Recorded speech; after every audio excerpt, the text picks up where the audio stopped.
राजधानी दिल्ली च इस वार 72वें गणतंत्र दिवस के अंदोलन ते बैठे किसानां ने ट्रैक्टर मार्च कढ़िया जो हंगामे दा रूप धारण कर गया। किसान ट्रैक्टर मार्च दे तय रूट तो दिल्ली दे लाल किले तक पहुंच गए।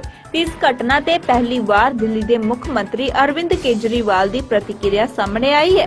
ते आम आदमी पार्टी दी राष्ट्रीय परिषद दी बैठक च दिते अपने संबोधन च केजरीवाल ने कहा कि 26 जनवरी ਨੂੰ जो भी कुछ होया ਉਹ ਬਦਕਿਸਮਤੀ ਸੀ ਅਤੇ ਜੋ ਹੰਗਾਮਾ ਹੋਇਆ ਉਹ ਵੀ ਬਦਕਿਸਮਤੀ ਸੀ ਤੇ ਕਿਸਾਨ ਨੇਤਾਵਾਂ ਵਿਰੁੱਧ ਦਰਜ ਮਾਮਲਾ ਤੇ ਉਹਨਾਂ ਨੇ ਕਿਹਾ ਕਿ ਕਿਸਾਨਾਂ ਤੇ ਫਰਜ਼ੀ ਕੇਸ ਲਗਾਏ ਜਾ ਰਹੇ ਨੇ ਤੇ ਜੋ ਵੀ ਇਸ ਦੇ ਲਈ ਜ਼ਿੰਮੇਦਾਰ ਹਨ, ਜੋ ਵੀ ਪਾਰਟੀ ਇਸ ਦੇ ਲਈ ਅਸਲ ਜ਼ਿੰਮੇਵਾਰ ਹੈ ਉਸ ਨੂੰ ਸਖਤ ਸਜ਼ਾ ਮਿਲਣੀ ਚਾਹੀਦੀ ਹੈ। पिछले 25 साल में बताते हैं 3.5 लाख किसान आत्महत्या कर चुके हैं देश के अंदर। किसी ने किसानों की सुध नहीं ली। और अब ये जो तीनों बिल आए हैं, ये तीनों बिल एक तरह से किसानों से उनकी खेती छीन के इन 2-4 पूंजीपतियों को सौंप देंगे। तो अब किसान के लिए अस्तित्व का सवाल हो गया कि अब अगर सड़क पे नहीं उतरेगा तो किसान ही नहीं बचेगी, और अगर किसान ही नहीं बचेगी तो बेचारा किसान जाएगा कहां? वो अपने परिवार को कैसे पालेगा? मैं कई बार सोचता हूं कि इतनी ठंड के अंदर किसान कैसे बैठे हैं। वो इसीलिए बैठे हैं क्योंकि अगर नहीं बैठेंगे तो फिर कुछ बचेगा ही नहीं उनका।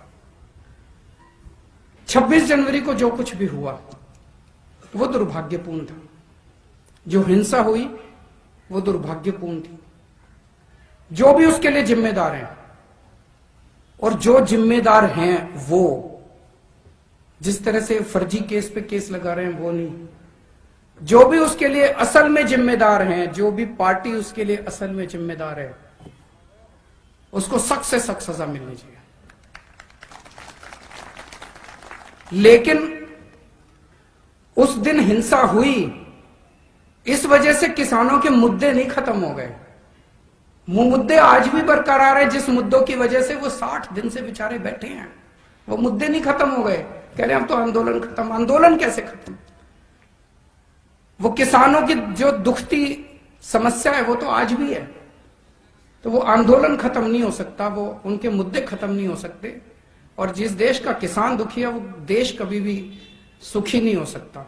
हम सब लोगों को मिलके किसानों का साथ देना है। अपने अपने इलाके में अहिंसा पूर्वक, शांति पूर्वक सबको साथ देना है। और जब भी किसानों का साथ देने जाओ, अपना झंडा, डंडा, टोपी घर छोड़ के जाना। वहां हमें पूरे गैर राजनीतिक तरीके से एक आम आदमी बन के जाना है। इस देश का एक आम नागरिक बन के जाना है। वहां पे कोई राजनीति नहीं करनी उसके साथ। आप सब लोग दूर दूर से आए हैं दिल्ली में, आप सब लोगों का स्वागत है। और मैं उम्मीद करता हूं, मेरे को अभी जाना पड़ेगा।